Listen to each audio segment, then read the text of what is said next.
This is the story of the Highwaymen, a black artist collective that got together and gave the middle finger to the Jim Crow South. They went door to door to the offices of doctors, lawyers, real estate agents, and motels and sold landscape paintings directly to clients out of the trunks of their cars. And over the course of 30 years, they sold anywhere from 50 to 200,000 pieces across the state of Florida, defining the landscape aesthetic associated with the Sunshine State.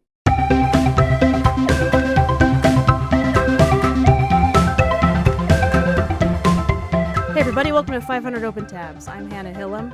And I'm Kaveh Taherian. Hannah, how you doing? I'm alive and I'm awake. Good.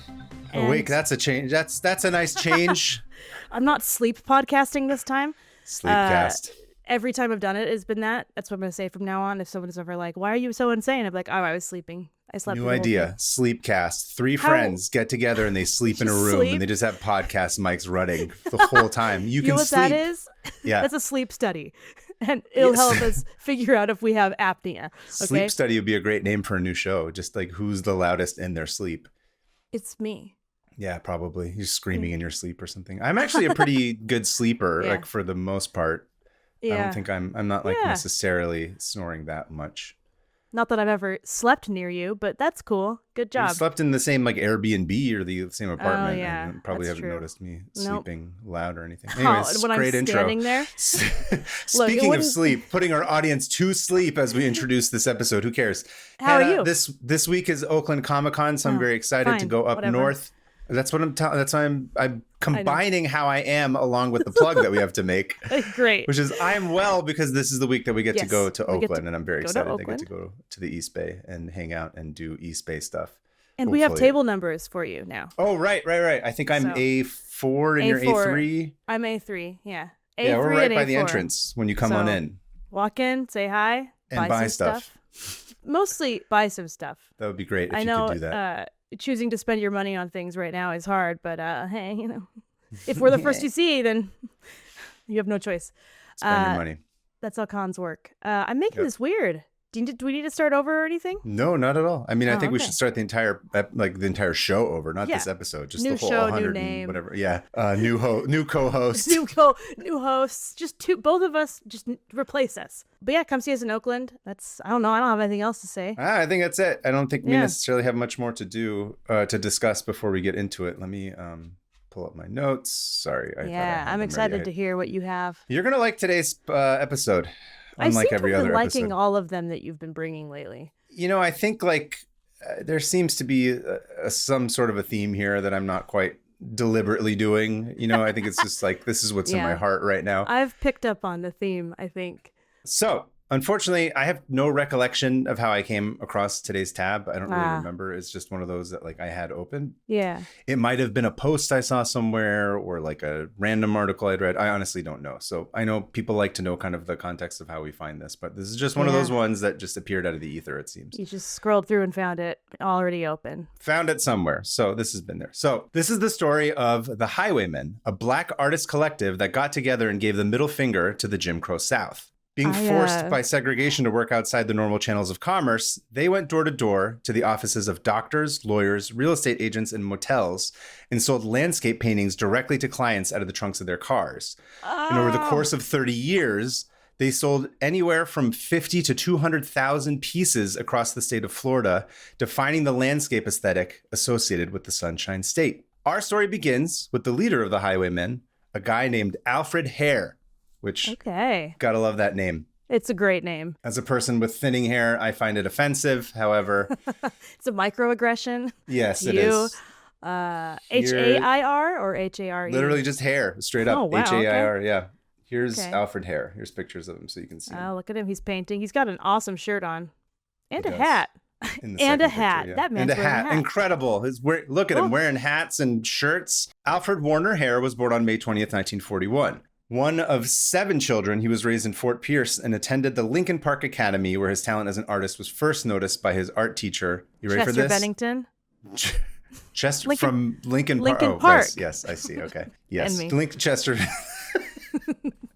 Lincoln Park was I never got into Lincoln Park. That was sort of after it was sort of overlap with me when I was in high school, but I was like, I don't like this. I don't like the weird. I don't like emo, screamo metal together. I don't like the two singers, like the rapper and the singer. I never liked any of that. Sorry, Linkin Park haters. I know they had a couple of good songs that I did like. I liked a couple of them, but some people are really, really into Linkin Park. I never got that much into it. I wouldn't say I'm into it. I'd say that it was perfectly made for me at the time. Yes, huge fan of Linkin Park. Hannah Linkin Park Hillam. Anyway, apologies. Move on. No, he had an art teacher. You ready for this? Her name was Zenobia Jefferson, which to me is like, dude, it's illegal for you to work a normal job at that name. Like you're like required by the state to go join the Avengers. Like I'm Zenobia Jefferson. You cannot be a civilian. You have to be like a superhero. That's too awesome of a name. Zenobia Jefferson. Dude, I have a friend named Zenobia. Yeah. It's a great name. It's a great name. Zenobia Jefferson? Like, Zenobia Jefferson. Dude, I would do anything for her. Yes. I was like, I don't know if I can use this as a name, but I would like to use Zenobia Jefferson as like a superhero name. Do you have a picture of Zenobia Jefferson? I don't think there's that many pictures of Zenobia Jefferson that were available online. But admittedly, I didn't go grab too many of them specifically because of the rest of the characters in the story. But Zenobia Jefferson was... See, there's a lot of good names in here. Alfred Hair's art teacher, right? Amazing names so far. And Zenobia is doing her thing, and she's teaching him how to paint when he's kind of in high school. And she's like, this kid Hair, he's got some talent. Mm-hmm. And so by the time like 1955 rolls around, she's like, listen, guy, like, I don't know what else I can teach you because you've done pretty well and you seem to want to go to the next level with this. Yeah. But I got a guy. And that's always a good sign. That's how it works. Guy, he was named Albert Ernest Backus. Okay. Known as Bean to his friends. Okay. Dude, another solid nickname. Yeah. Bean. All right, so Hannah, hair goes to Bean. Yes, Hannah, this is technically, by the way, what you disgustingly refer to as Bean content now. Hey, this is... You can send this to your friend that you say that you make Bean content My for. friend This Hannah? technically qualifies. Yeah. Is that who it is? Make Bean content. No, you send Bean content to your friend. My friend Hannah. Yes. She married my. It's just you in the group chat with yourself sending links back and forth. Yeah. Oh, love the beans. Yeah. He's so English. Anyway, Bean. Sorry. Beanie. Beanie had become a nationally recognized artist for his Florida landscapes after the Great War, or not the Great War, the Second World War. Yeah. And by all accounts, Bean was an absolute mensch. Someone referred to him as having created an art movement known as the Bacchus School, which was just him teaching literally anybody who like came to his door and wanted to learn how to paint. Like someone would just show up and like knock and be like, hey, can you teach me? He'd be like, come on in, let's do it. That's awesome. Some of them formally, but a lot of people just informally. Like it was just sort of like an open door policy where he was like, I don't care. No gatekeeping whatsoever. He was like totally cool. Yeah. Whoever wanted to come, he was like, let's do it. And so of course, when Zenobia's like, I got this guy Hair, sends him on, he's like, all right, rock and roll, baby, let's do this. And Alfred at the time, this is school, so he's doing like a little bit more of the conventional stuff like portraits and still lifes and whatever, that kind of stuff that you learn in class. Perspective, color theory, and exactly. Sitting in the hallway of the building at your college and trying to draw a drinking fountain in the middle of the hallway while making it look real. I remember doing that. It was a lot of it was what was it? It was like pipes and stuff and like drains. Observations. Do all art buildings have exposed pipes or something? Because that was all part of our I think just all buildings in California and stuff have those, or like places that have a lot of that kind of stuff. I mean, that's like a common thing that they just teach you observation. What did I say? I said this before, that Ed Catmull said this. He's like, art schools don't teach you how to draw, they teach you how to see. They teach you how to see, which is that's the kind of thing that you always end up doing in these classes. Fully true, but it doesn't stop you from at the time being like, wow, I suck. And it's like, it's not about that. It's about like learning how to look at stuff, coordinate this and this. These things that work. The eyes and the hands got to work together, and that takes training. And it turns out that that's actually like extremely weird, like a hard thing to do. Yeah, it's very hard to convince yourself that to look at, for example, an eye is not almond shaped, but we just draw it like that, or a tree is not just perfectly like a little bush with a stick, because that's what we decided it is. Yeah. And we have to learn how to see it. Anyway, always bringing it back to Bush, Hannah Hillam. Hannah Bush Hillam. Hannah Bush. Ew. I'm saying ew because it's associated with George Bush, not Bush. Don't worry. Don't get me wrong. Bush hater, dear Lord. God, since when you hate Bush? I have so much to say. Okay. Anyway, so Beanie, being a landscape painter, was kind of like, hey, did you ever consider painting landscapes? Because frankly, like that's kind of the only thing I know how to do anyway. So like, sorry. Yeah. And Alfred was like, yeah, okay, sure, whatever. Like, I'm game. He's like, I'm just here to learn. I want to get good at my skills and be better and better as an artist. And turns out he had like a knack for that shit too. Yeah. And he formally studied under Beanie for a couple of years. And Alfred was very perceptive. He noticed it sometimes took Bean like months to complete a painting, and he would only sell it for like $300 or $400, which, you know, adjusted for inflation is like, I don't know, like $3-4 grand today. Yeah. Which is not nothing, but Alfred's kind of doing the math in his head, and he's like, there's kind of some room to improve on this formula. I don't know if this is necessarily going to be the path that I end up going down, but yeah. He's learning a lot of valuable skills. And eventually he finishes his tenure with Bean, and then he goes off to JC, not Jesus Christ, mind you, but, you know, junior college. Yeah. And I know that's what you're always thinking about. You know, on me. JC and Bush and Jesus Christ. And he goes to school, and, you know, this is probably similar to you. He's like, he's antsy, right? He wants to paint, and he wants to make money, and he wants to get out in the world. And, you know, don't we all, Mr. Hair? I certainly understand that. And I'm not quite clear on the chronology here exactly, but around this time, there was an older kid named Harold Newton who had also studied under Bean. Okay. And he tried to get into galleries, but of course, like I said, this is in the middle of the Jim Crow era. So they're like, we're not repping black painters. Like, go away. No, we're racist and it's institutional. So Harold Newton, he's not able to get, you know, good representation because of racism. And Harold, apparently, he's the one who starts going around and selling paintings from the trunk of his car. Okay. Now, it's not clear to me at all how Harold and Alfred first meet, or where Alfred sells his first paintings or any of that shit. A lot of the facts here are kind of like convoluted and hard to follow for me. There is a book that is about this specifically. There's only like one book that covers all of this extensively. I didn't get a chance to read it, unfortunately, because this is a, you know, shorter turnaround time. This might be covered in there. But as far as like when I was digging around trying to find and make sense of it, I couldn't find that specific detail. At some point, they cross paths, they meet, and Alfred gets the idea from Harold because he's like, oh, okay, that's kind of interesting that you could just sort of go door to door and sell these things. And he's like, okay, cool, I'm going to do that. And he gets really hyped and he turns it up to an 11. And it kind of starts this, like, that's the core of it. That's the beginning of what this kind of, you know, loose group ends up being. I think it's like a friendly competition, you know, bouncing ideas off each other, sharing stuff. This is where it starts. Okay. And like I mentioned a little while ago, like a moment ago, Alfred Hair had been doing the math of everything working against him, right? So first off, he's black. And second, he's young and he's inexperienced.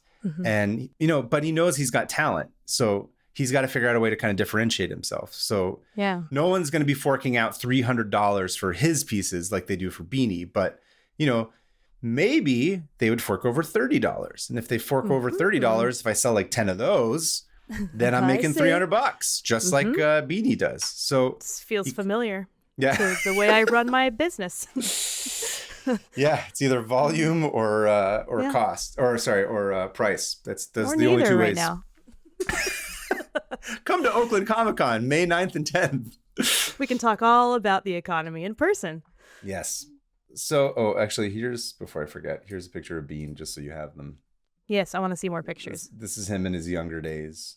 And then... Is that Bean? That's Bean, yeah. Who does he look like? He looks like if Joe Strummer hadn't died at 50 and had lived to be 80. Sure. Okay. I don't remember Joe Strummer's face that well, so I couldn't tell you. And then this is Harold Newton. Oh my goodness. Are you serious? Hell yeah. That hat. I'm obsessed with this man. He is, okay. His pose, I mean, it's just, he's wearing, I don't know how to describe him. He's got this look that's like, yeah, I'm wearing this. Do you have a problem with this? Yeah. I'm going to wear this. He's wearing this coat with like a bunch of pockets, and his hat, it's like a bejeweled, it's not bejeweled, it's like adorned, a cowboy hat that's like adorned with a big like crest, like a metal crest. It kind of looks like a Civil War era general's hat or something. It kind of does, which would be hilarious. Yeah. And a choice. Look at him. You know, so much of being an artist and selling your art is just like how you look. Personality. Yeah. You know, yeah. Or just also just the way you present yourself, you know. You're also a piece. You're an extension of the art, and the way that you present yourself is what people buy into. And I'm like, just one look at this guy, and I'm like, I'm buying this guy's paintings, obviously. I would buy something immediately. I'm an idiot. I'm a sucker. Like, even if his paintings aren't good, I'm just like, this guy looks cool as hell. I bought a painting from the guy in the awesome hat out of his trunk. Duh. It's for like here's the thing. It's not even just for the story, but it's like, I'm buying what he like. An experience, kind of. An experience. And he put whatever it was into his paintings, and I want that because whatever it was is that, and I like that. He's got to work fast, right? That's how he's got to be able to make, like, you know, he's got to sell 10 times as many paintings to just reach up to the baseline of what a white painter would have, which I can't think of a more perfect like explanation of inequality, right? It's just like, I got to produce 10 times as much to get to the baseline. Just as good to get to the starting line that a white guy. And I have to drive around myself. Yes. So in every aspect of inequality, that's how it is. Yeah, people are like, "What's privilege?" And you're like, "Yeah, that's how it goes." This is privilege, by the way. Not having to do that. Yeah. Anyway, so the way he does this, right? So first, he's got to cut costs down. So he mostly paints on Epson board. Do you know Epson board? No, I don't. Is it it's like some illustration board? I think it's like more for like construction materials. Like, it's cheap and easy to come across. It's not like he's not painting on like canvases and stuff like that. At least at this point. And like I said, he's selling his paintings for around like $25 to $35, which with inflation is like around, it's like a couple $100. It's like $300, let's say, give or take, in today's money, or roughly the cost of a gallon of gas. And gas, which he used, right? Gas, which he used to drive around to doctors, lawyers, real estate agents, and motels to sell paintings from his trunk. And sure enough, his calculation was correct, right? Because these paintings aren't masterpieces, but they were pretty good. And they were one of a kind, and the price point made them very affordable to middle-class working white people. This is literally my business model, dude.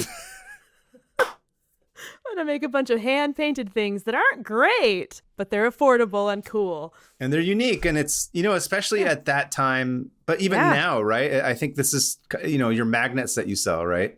Yeah. Or even the portraits that you used to do. It's like, people want something that's particularly now with AI, but I feel like they've always wanted this, but art, especially now, but also kind of we talked about this before about like art being accessible to the masses, right? It's like, it shouldn't just be for rich people to have something that's interesting or creative or new or fresh or unique. I think it shouldn't be gatekept by rich white people, which it still is on a lot of levels. And I already know, like, I already love that he's just like, screw that.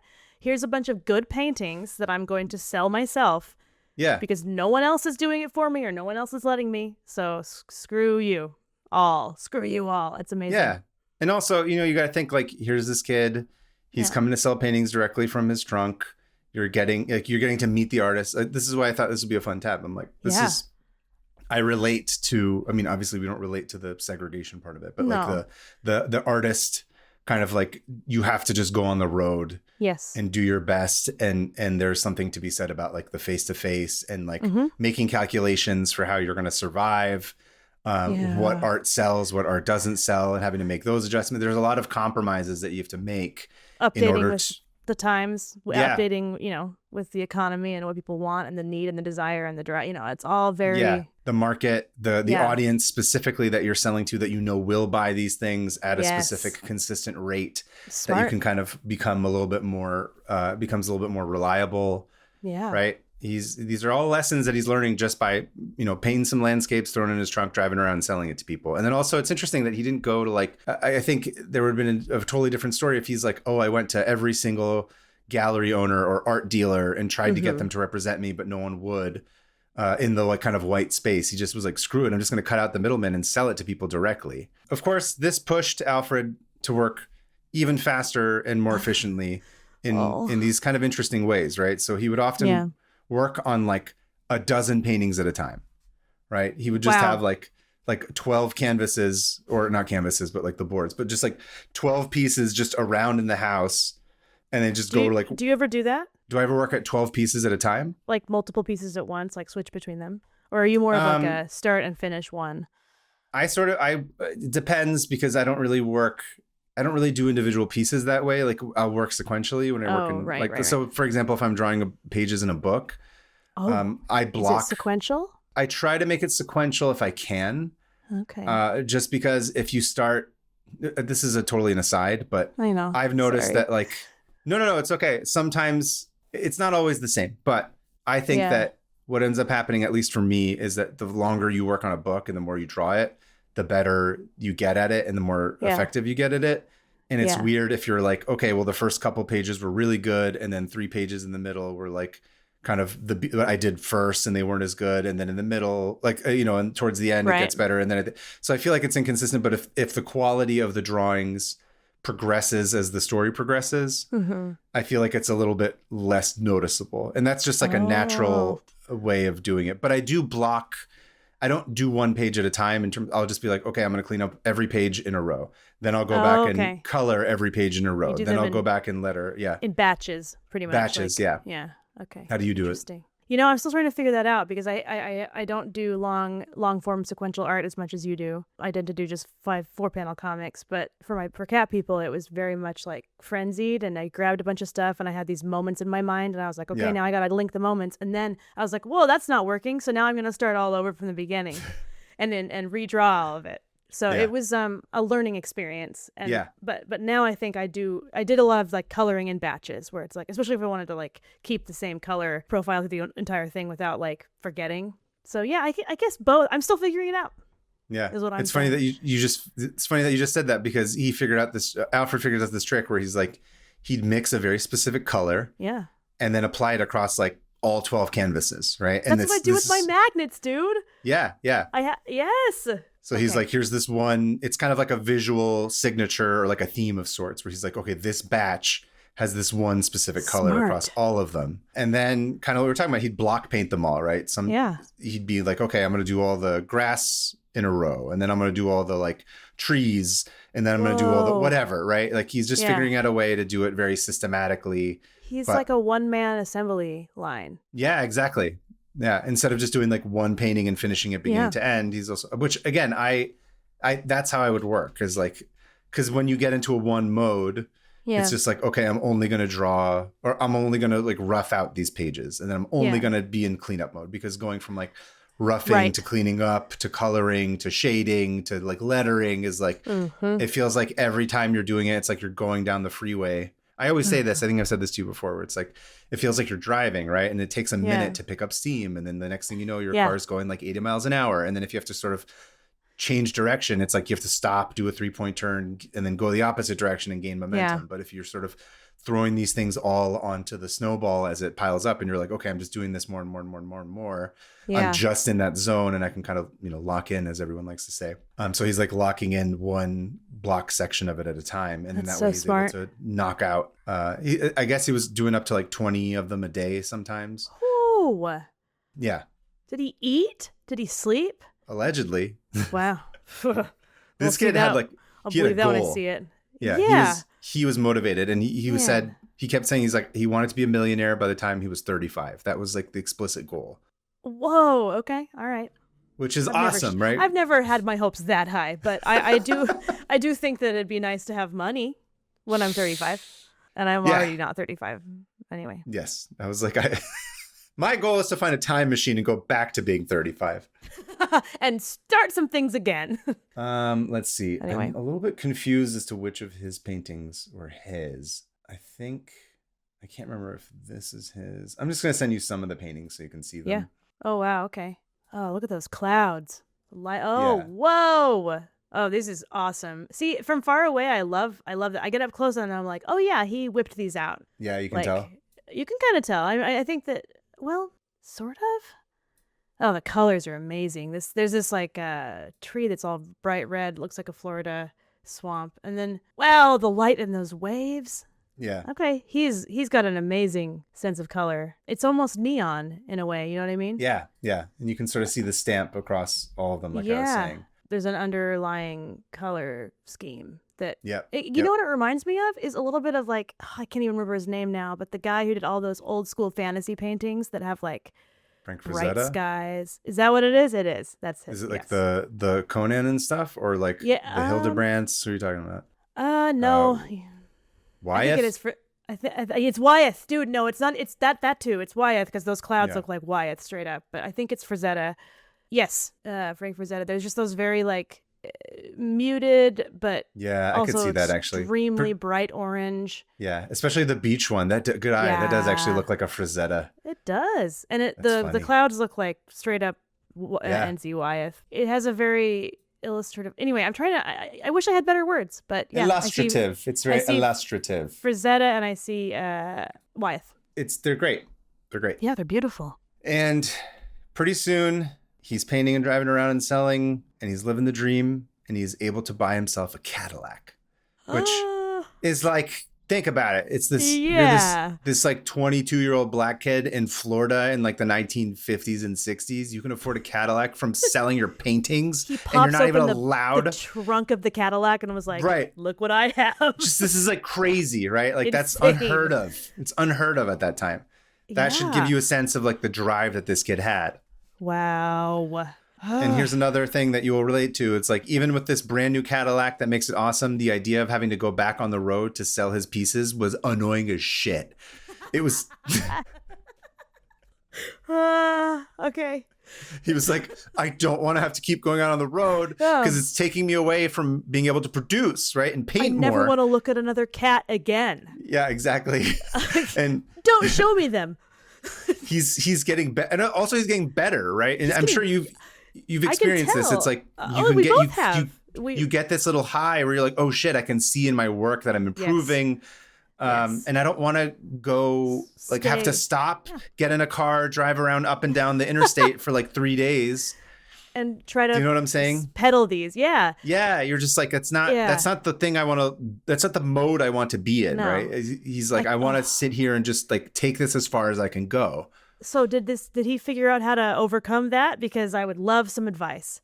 Yeah. So, which is funny because just real quick, I thought it was funny. It's like, imagine if this guy had to stop and be like, oh, I have to record like a bullshit ass like process video for Instagram Reels now so that I like don't lose. I think he would reject it. I think he'd be like, I'm not going to do that. Listen, just like me, I think he would probably want the entire social media ecosystem to get nuked out of existence. To collapse. Yes. Or he'd read about a solar flare and think, that'd be nice right now. I remember reading about that and being like, wow, that sounds really nice. I'd love to be unshackled from my phone, but yes, you know, free us of the Sisyphean nightmare. I just want to draw shit. I don't want to do that. No, I just want to pick up a landline and be like, what's up? I'll meet you here. Hang up. Exactly. But no, like he does come up with a solution. Mr. Hair, he's smart. I want to hear. Like I said, this guy's amazing. What a legend. He's great. Yeah, and he's like, yeah, I'm not doing that. I'm not doing this shit anymore. Like he just sort of decides, right? And he's like, and I'm not the only one that's struggling to make ends meet. Yeah. And he's got a proven business model. So he starts like folding in the crew, right? He's like, all right, Billy Bob over here, like you can make the frames. Like Eustace, you're great at like sales and you got your dad's Billy car. Bob's there? Yeah. Whoa. Hey, on the right side of history this time. An ally, a white ally, dude. Good for Billy Bob. Yeah. Cheesemonger. Right? So, what else was he? Did he cause 9/11? I can't remember. He did not. I think he tried to stop 9/11. Peter Stump caused 9/11. Yes. Billy Bob, I think, was in the future. He was in the past. Right. Billy Bob is our, for those who are just tuning in, you have to keep listening. He's been there since the first episode. First episode is our little character that he keeps appearing. So anyway, Billy Bob will make the frame. Billy Bob is part of the crew. Frame maker. He's a frame maker. Guy. Cheesemonging and fish and cheesemonging and frame making is very similar overlap of skills. No, but basically he's like, everybody can help, right? He's got a community. And again, it's like, it's not just him that's being discriminated against. It's fucking his whole community. Yeah. Right. And so they're like, all right, shit, we can all just sort of pool our resources together. And it's not like, and he had been making enough money at this point that it was worth it, right? It wasn't like he was saying this to be like, okay, I only have like 2 paintings and I'm making $10 and then somebody's going to go sell. He's like, okay, I've reached a point now where it's kind of crescendoing where he's like, I need extra help. So it was a perfect time for everyone to come in. And knows how to ask for help. Yeah. And he wasn't just getting help for his own paintings. Other artists started to kind of, come in and kind of get to be part of the roster. And just like Beanie, Alfred was totally open and generous with his knowledge. He never gate-kept anything. His success was everyone's success. And he even loved just like having people over to hang out while he worked. And apparently he just like serve beer and have like crab boils, and people would just like hang out and paint and like talk shit and have a great time. It was like a lot of fun. Okay, I always say that I don't ever want to go back in time because that would be a nightmare. This is the first time I've actually been like, if there were a time machine, I know exactly where I would go. To this guy's crab boil. Now. Yeah, this crab boil and painting sounds fun as shit. Can we do it the next time I'm in LA? Please. I don't. I've been to crab boils before, but that requires a lot. Okay. First of all, we need to get a lot of seafood. You know what? I'm not equipped to do that mentally. I feel I feel like it's not as easy to do in an apartment. Like you kind of need like a yard and you need like a big table. You have a balcony, you have a deck. The balcony's not big enough for a crab boil. You know what? I'm going to say one thing, and it's through God all things are possible. So jot that down, and we're going to have a crab boil on your deck next time. Okay. I don't even know what a crab boil is. Yes, it's just but I want to talk. It's pretty self-explanatory. Okay, you boil crabs. Great. Can I get in there too? Can you boil me too? I can boil you up. Boil me in the crab boil art party. It's like what's the wine and paint, right? Oh, drink and draw. Drink and draw. Boil and it's like boil and perish. I don't know. Come to my weekly boil and die party where we talk and draw and kill our. Nope. I'm gonna get taken from YouTube if I say that. Let's just say I want to get into that boiler. Yeah. Go on. Throw me into the boil. So he creates this little community out of it, right? And it's not just him, by the way, right? So it starts to grow. And in total, the official tally of artists associated with the Highwaymen was 26. That's a good number. Yeah, it is a total sausage fest, save for one lady, Marianne Carroll. I need to know everything about her. Yeah, is she awesome? Of course. She's one of the Highwaymen, obviously, yes. Marianne Carroll, how'd you do it? See, that's the funny thing is that, like, even though it's like, we're breaking boundaries, there still is, like, this barrier to women. I don't know. I didn't read too much into Marianne Carroll specifically, but there is stuff about her if you wanted to do another deep dive. And let me just open this. That's why I made sure to. I was like, it doesn't really make sense to read all 26 names, but I was like, Marianne Carroll's probably somebody you'd be interested in. Yeah. While you're ignoring me and looking that up and yawning, probably I'll continue with my tab. Go. So technically, this moniker was never used by them during their reign, and it wasn't like an official group of any kind, but this was a label that was assigned to them after the fact. Okay. In 1995, Jim Fitch, who was a Florida art historian, and Jeff Klinkenberg of the St. Petersburg Times sort of dug up information and found kind of like put the pieces together, and they wrote articles about the group. And the fact that they were like driving up the highway, selling art with all your friends had a certain romanticism about it. So they ended up naming them the Highwaymen. So this was not, they didn't have merch. They weren't like in the 60s being like, we're the Highwaymen with like t-shirts and hats and like saying #Highwaymen on anything. That's something we would have done. Yes. Well, that's much more a symptom of like the modern age than it was necessarily at that point. Branding. Yeah. Yes. I think they were just like, here's a bunch. I don't necessarily know if it was like, here's a specific group, only people aren't allowed or are allowed or whatever. It just was like, here's the group that kind of did this. I don't think there's any like formal meetings. This is just, like I said, retroactively for the sake of making it simpler for the narrative. It's like, these are just the people that were working in this area of Florida at this specific time. It's a great who all kind of rallied around this specific kind of painting with this specific style of selling and commerce. One guy I did want to focus on that I really loved was named Al Black. Okay. And Al started off as a salesman for the group. And it was understood. Absolutely. Yeah. And it was understood amongst everybody that Al was the best salesman. They said, quote, he could sell a jacket to a mosquito. That's an insane saying. It's like old 1960s Florida, like specifically black phrase, which I think is... Specifically, yes.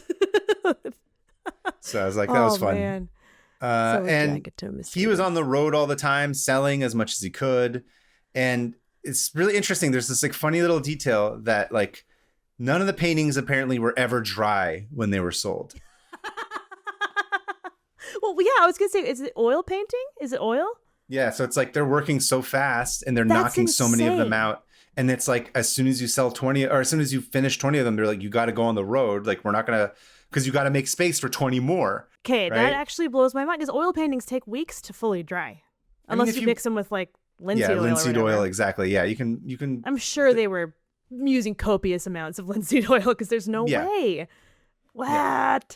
So they were never dry when they were sold, which I think they didn't say this, but I wonder if that's also like kind of a selling point of like fresh off the presses. Yeah, like you're just like the paint's not even dry. Yeah, Art. Exactly.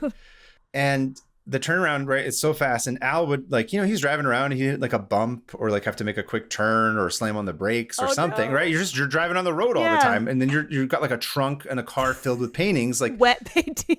Shit's gonna bump into each other or like flop over or like whatever, right? Just normal driving stuff.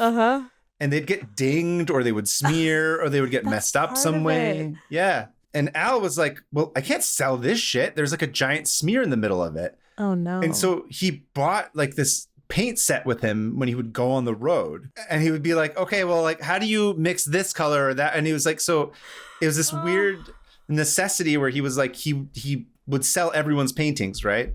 And repair them. On the road. And through the process of repairing them and like learning from like, Alfred or like through like all the different painters, like what was her name? Mary and Carol or like, what's his name? Harold. Yeah, he's learning how like each different person paints in a way or like how they mix colors or what kind of colors are like, oh, this is the Alfred palette or like this is the Mary palette or like whatever. Oh, and pretty soon he's like, you know what? I can do this shit too. I can paint now. I've done enough of this touch up. Next thing you know, he's selling his paintings on the road along with everybody else's. Yeah. Amazing. And wasn't even a trained artist. He just knew, obviously he was because he was matching color and fixing paintings. That takes skill. That's the thing, yeah. He wasn't formally trained in a school of like, going to classes. It's just like on the job training kind of thing where he just like figured it out and it made sense. Yeah. So he was like, all right, through osmosis. Now. Yeah. That's crazy. And it was cool.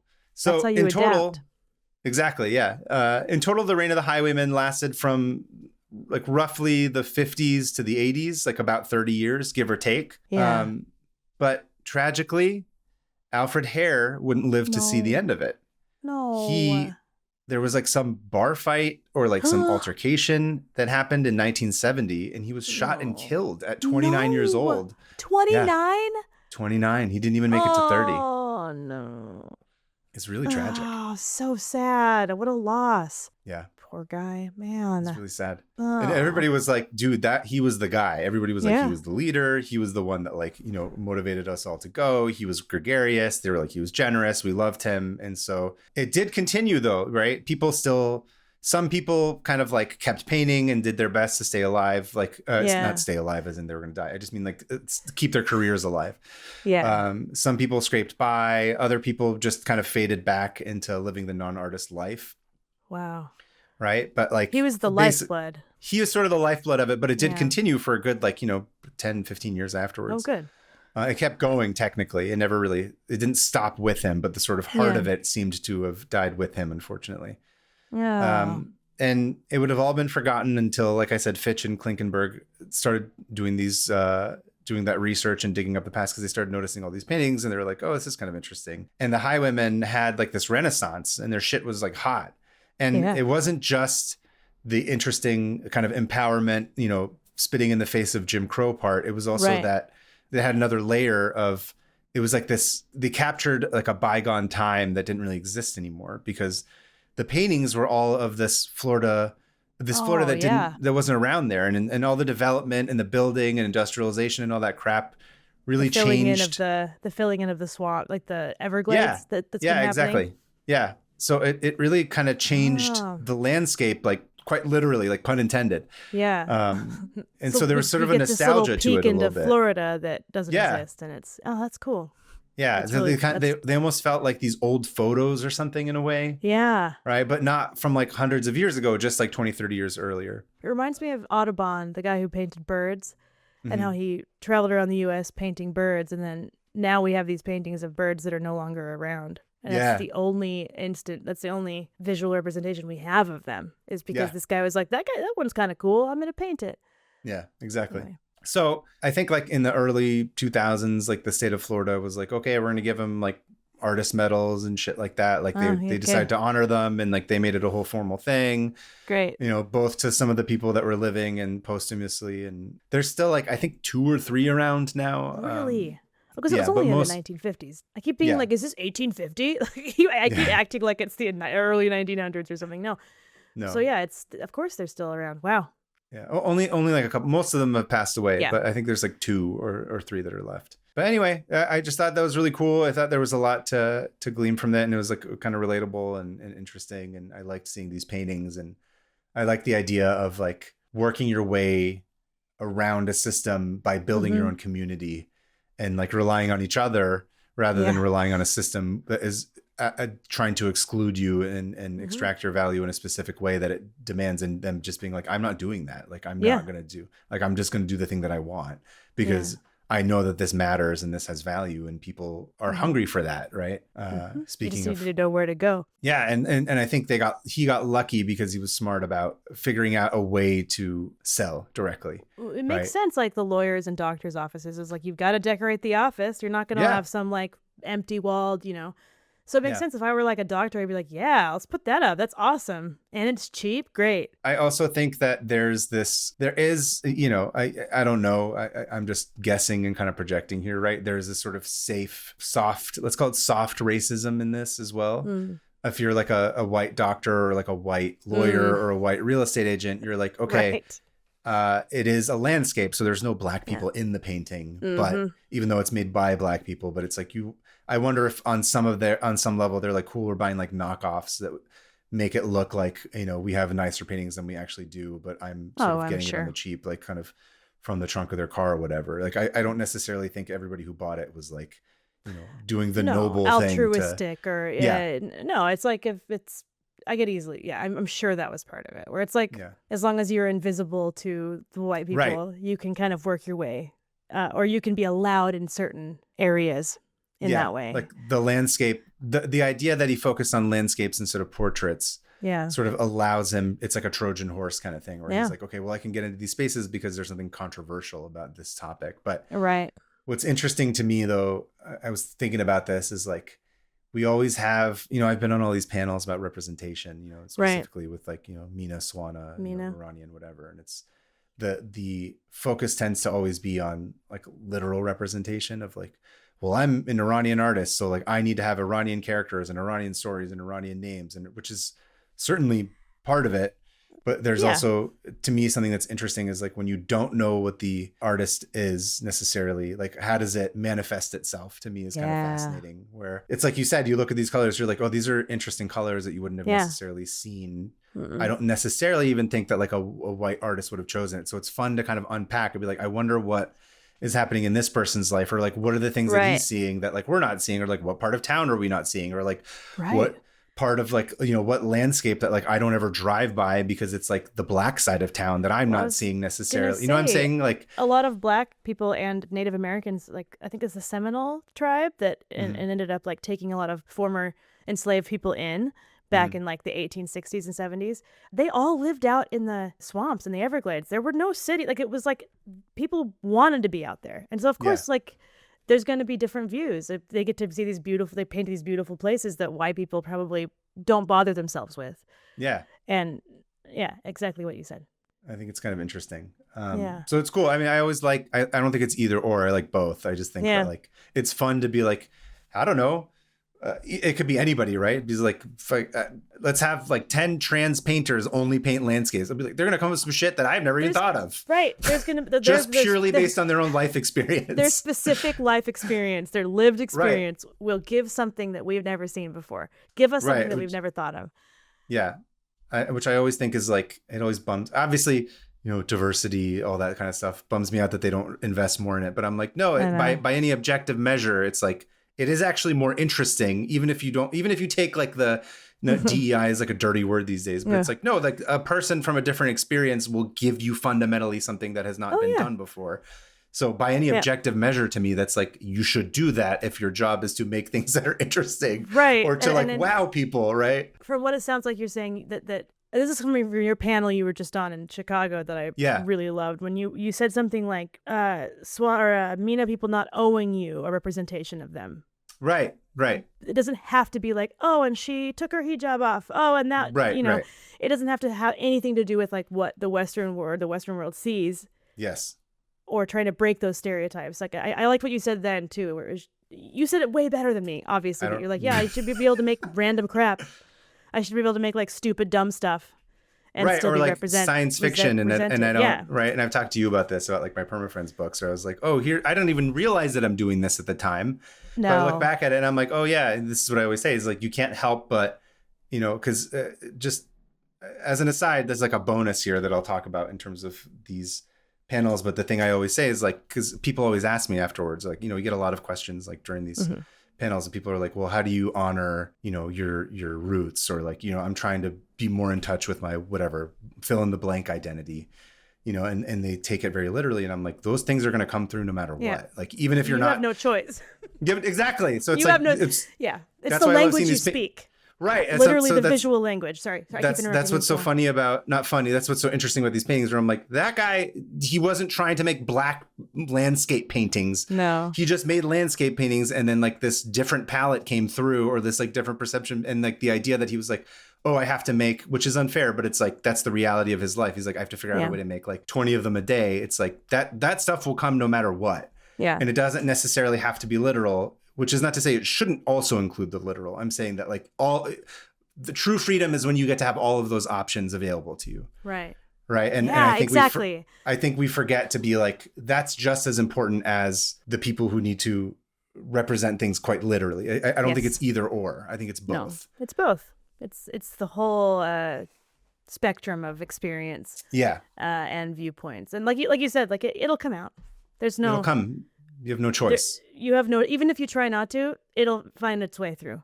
In fact, the harder you try not to, the harder it will come out. It'll come out. Yeah. That's and then you're like, oh, cool. I told everybody everything somehow. Yeah, exactly. And it's funny, like maybe we can cut this out, but like I read Perma-Friends, your books, when I very first met you. Yes. You know, before I even knew you. And then I didn't really touch them again, other than to read them a little to my kids or to give them as gifts. Yeah. No, it's, you know, no personal, no offense, but like I understand. I just, you know, and it wasn't until like this last time visiting you, if you remember, the coffee shop. Yeah. Where I had some deep realizations about Perma-Friends that made me cry. Yes. And I was like, I have to go to the bathroom and cry, BRB, because I had come to know your experience and you as a person, and suddenly it just all hit me like a bag of bricks. I was like, oh. Like you just said, you're like, you put it all out there without even, you're like, now everybody knows everything. You're like, oh shit. And with the context, you're like, I think I'm grasping as a white lady. I'm grasping it, which is like, you do this all for us, but that's not what I'm saying. What I'm saying is that like, it was a very special moment for me to be like, I see it. I see. Yeah. I see how you put yourself in this. You probably didn't mean to, but, and it was very touching. It was very special. So thank you. Go read Perma-Friends. and it was one of those like, you know, I don't know. Nothing else to say about it, but didn't mean to make it about just you, but whatever. We can. No. I guess I'm saying that like, I relate to an extent to this, which is interesting. It's like you try and you do have to a certain extent hide either deliberately or because, I don't know, like in my case, I always talk about like, I like writing science fiction comedy. I don't necessarily feel it necessary to include my own kind of cultural or ethnic origin in it, and that's part of what's funny about sci-fi. I'm like, if it comes, like I'll allow it, right? Like I'm not going to stop myself. But I think when I was younger, I felt really obligated to do it because I really wanted, like it was important to me. Of course, And now it's like, well, I'm more interested in I'm all these things together, right? Yeah.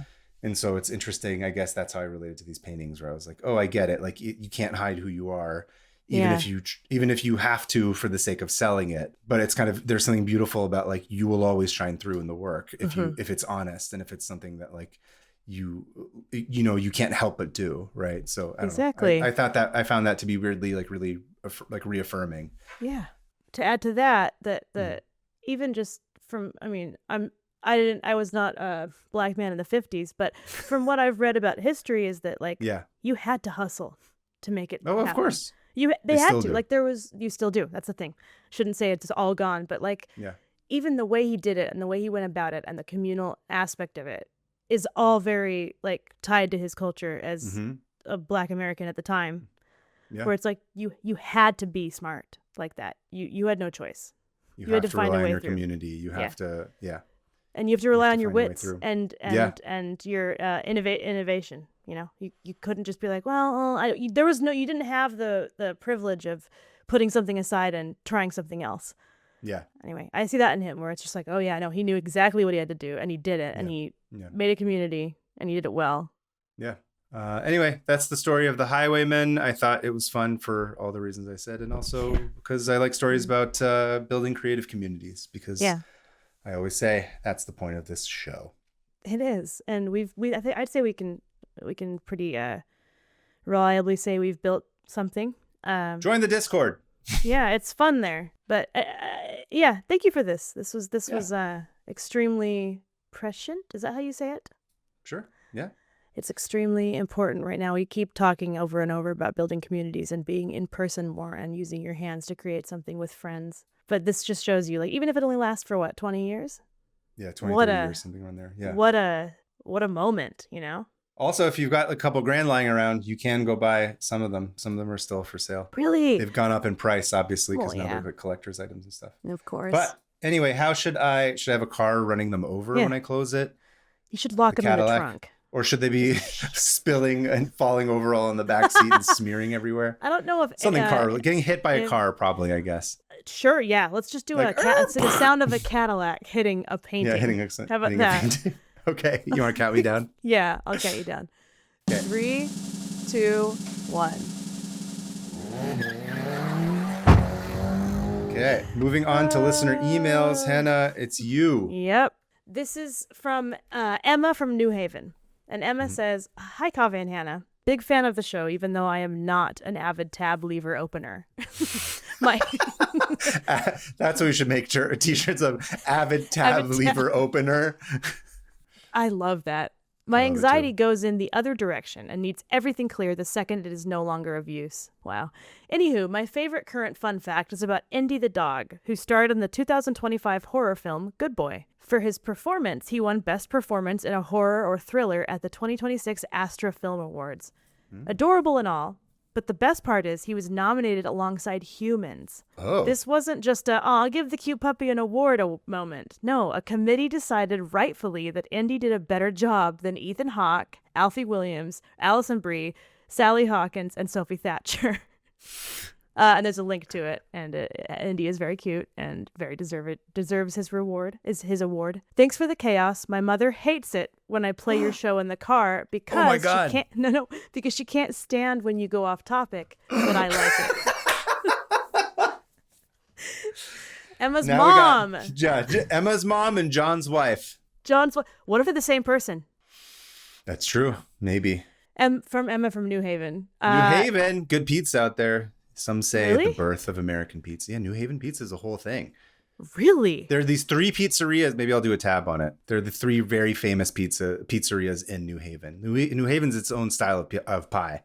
Oh, man. Okay. A pizza. Oh, is that I've been to places with the A in front of the word pizza. Yeah. Huh. Connecticut. Okay, well. Connecticut weirdly has like a really important historic pizza culture in New Haven specifically. Crazy. Yeah. Okay, I want to learn more about that. You should add it to your pizza tab repertoire that you've got going on. I got a lot of pizzas. I got a lot of pie. I love a pie. You love pizzas.